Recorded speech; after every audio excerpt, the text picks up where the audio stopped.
Don't pause. Press play. What's up, guys? Cypherx here, wishing you all a positive and awesome, blessed day. I'm running a little emotional high right now. I just got finished watching a barbershop marathon, so if I sound a little sappy or preachy, feel free to shut me off now. I just got to get some. I had to get something off my chest.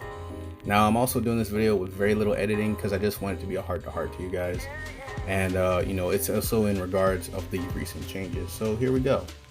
I've invested my own piece of change into this game. You can easily tell from my costumes and my recommendations.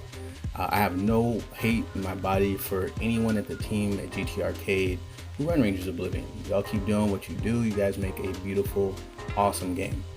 I love this game. I'll continue to hunt behemoths alongside anyone who considers me their friend, anyone who needs hand farming the newest set. I get a lot of requests and I love playing with you guys. That said, the new S-Rate costume system is wrong, and I just had to, get my thoughts out about that. Now, I know in my recent video, I said that the new system felt like a loyalty system, but many of you awesome people have been kind enough to share your thoughts on the subject and point out some really important aspects of the system. Looking at the S-Rank costumes, most S-Rank costumes, all S-Rank costumes, let's be honest, give you 30 attack base. This is just for the weapons. The costumes themselves, the body costumes, give you a little bit of HP here and there, but focusing on the weapon costumes, this 30 attack is huge, if not a little game breaking at earlier levels where most weapons have an average of 48 attack, 44 attack. So, adding just a flat 30 damage on top of that really puts a paying player above any other player next to him. Now, this is not a big deal. This is not a PvP game. I understand that. But it does reward just kind of blatant, let me put down a Benjamin and a half on this game when I just barely started playing it 20 minutes ago, which is kind of a lot. That's a lot to put in a game that you barely started playing maybe a day or two ago or maybe 5 minutes ago. Now, there are currently 6 S-rank costume types in the game, and I'm praying that this doesn't stack with the 7 weapon types. That will make 42 costumes that could potentially stack, making the minor bonus you get from this S-rank system huge.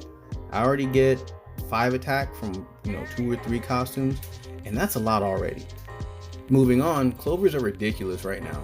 Free-to-play players get around 1 to 2 clovers a week tops, with a few once-in-a-blue-moon event clovers sprinkled in between. Meanwhile, you can buy clovers by the stack. Clovers are about 60 diamonds a pop. The average divination costume doesn't proc until your luck reaches about 100 to 150 plus. Now, this will put the average player out easily $100 to $150, and $150 per costume is just kind of wrong.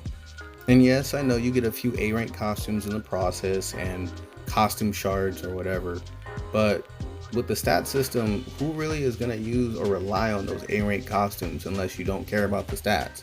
Now, I have a few A-rank costumes that I use occasionally. They're great. I like them. But if you're a min-maxer, which many of us are, let's be honest, it's an RPG game, you're going to want to equip the best stuff you have. You take into consideration that free-to-play players have to wait almost a year before they can afford even one divination naturally. It just puts things out of whack. It's not fair. You should be able to get clovers a natural way. You should be able to farm multiple per week, not wait and have to farm and scrape to get 1 or 2. This is further aggravated by the King's Treasury system that rewards players for spending diamonds and buying diamonds in the first place.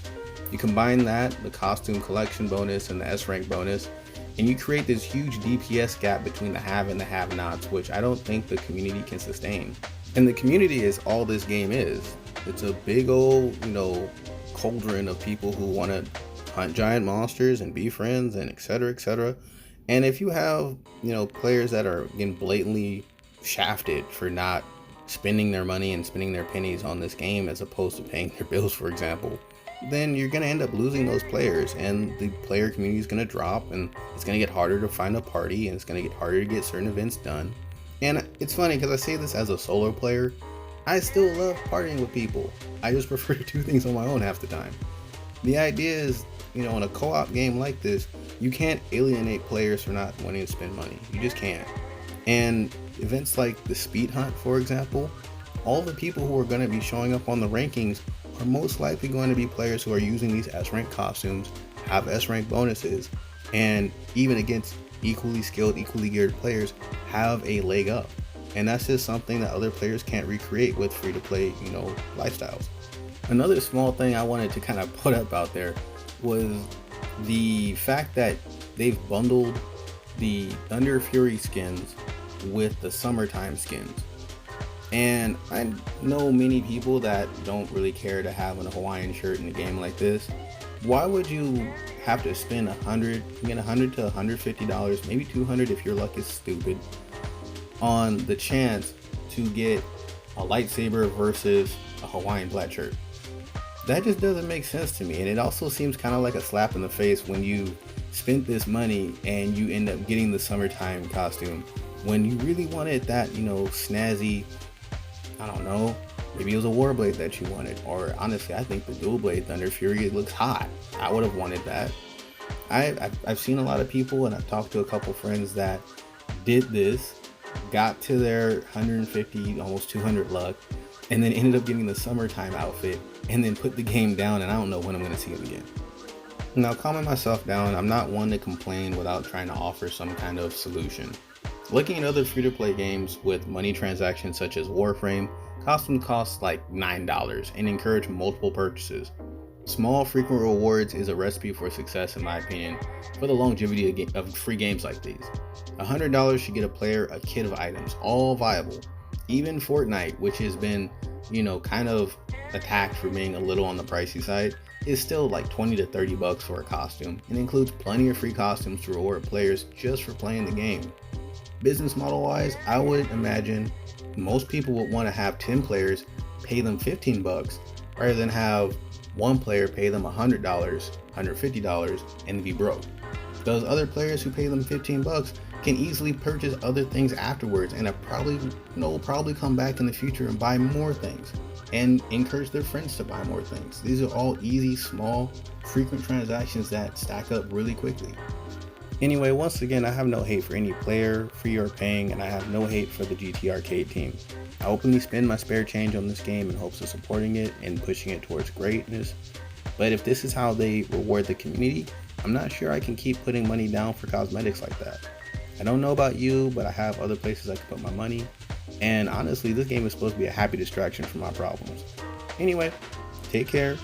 Let me know what you guys think down below. Put your comments down, send me messages in Discord. I love all the energy you guys put out there. Your energy and support, I loved and appreciated. Be easy, y'all. Happy Mother's Day. Appreciate each other. Late. Hey guys, thanks again for watching my channel today. As a new YouTuber, I just want to take a second to let you know that without you, this dream of mine wouldn't be possible. As usual, if you liked what you saw or learned something, please like, share, and subscribe. And everything you do supports my dream of going full-time and serving the gaming community. Also, if you haven't already, drop to my Discord channel and say hi. I love the company and your ideas do help me improve. Peace and love, guys. Peace and love.